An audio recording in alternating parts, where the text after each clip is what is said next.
పశ్చిమాసియాలో 5 వారాలుగా సాగుతున్న భీకర యుద్ధానికి తెరదించే దిశగా కీలక అడుగు పడింది.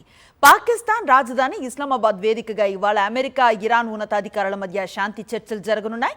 పాకిస్తాన్ ఫీల్డ్ మార్షల్ సయ్యద్ అసిం మునీర్ మధ్యవర్తిత్వంతో కుదిరిన ఈ 2 వారాల కాల్పుల విరమణ ఒక పెద్ద దౌత్య విజయంగా పరిగణించబడుతోంది. అయితే ఓవైపు చర్చల సన్నాహాలు జరుగుతూ ఉండగానే హర్మూజ్ జలసంధి మూసివేత, లెబనాన్పై ఇజ్రాయెల్ దాడులు ఈ శాంతి ప్రక్రియకు సవాల్గా మారాయి. ఇరాన్తో జరిగే చర్చల్లో అమెరికా తరపున వైస్ ప్రెసిడెంట్ జేడీ వ్యాన్స్ నేతృత్వంలోని బృందం పాల్గొంటోంది. ఇందులో ట్రంప్ ప్రత్యేక ప్రతినిధి స్టీవ్ విట్కాఫ్, ఆయన అల్లుడు జారెడ్ కుష్నర్ కూడా ఉన్నారు. గతంలో విఫలమైన అణు ఒప్పంద చర్చల అనుభవం దృష్ట్యా ఈసారి ట్రంప్ తన అత్యంత నమ్మకస్తులైన టీంను రంగంలోకి దింపారు.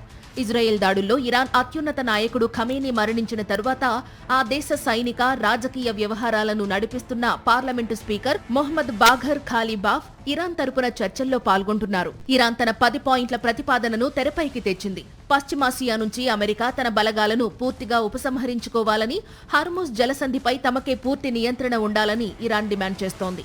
అయితే దీనికి విరుద్ధంగా అమెరికా తన 15 పాయింట్ల ప్రణాళికను సిద్ధం చేసింది.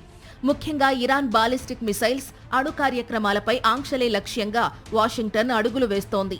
కాల్పుల విరమణ ఒప్పందం కుదిరినా హర్ముజ్ జలసంధి గుండా చమురు నౌకల రాకపోకలను ఇరాన్ అడ్డుకోవడంపై అధ్యక్షుడు డొనాల్డ్ ట్రంప్ తీవ్ర అసహనం వ్యక్తం చేశారు.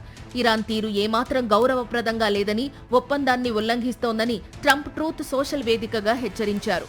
మరోవైపు పర్షియన్ గల్ఫ్ దేశాలపై డ్రోన్ దాడులకు తమకు ఎలాంటి సంబంధం లేదని, అది ఇజ్రాయెల్ లేదా అమెరికా పనే కావచ్చని ఇరాన్ రివల్యూషనరీ గార్డ్స్ కొట్టిపారేసింది. అమెరికా, ఇరాన్ మధ్య జరగబోయే చర్చలు పశ్చిమాసియా భవిష్యత్తును నిర్ణయించనున్నాయి. ఇరు దేశాల మధ్య ఉన్న డిమాండ్లు పరస్పర విరుద్ధంగా ఉండడంతో పాకిస్తాన్ మధ్యవర్తిత్వం ఎంతవరకు ఫలిస్తుందనేది ఆసక్తికరంగా మారింది. హర్ముజ్ జలసంధి తెరుచుకోకపోతే ఈ చర్చల ఫలితం అంతర్జాతీయ చమురు మార్కెట్పై తీవ్ర ప్రభావం చూపే అవకాశం ఉంది.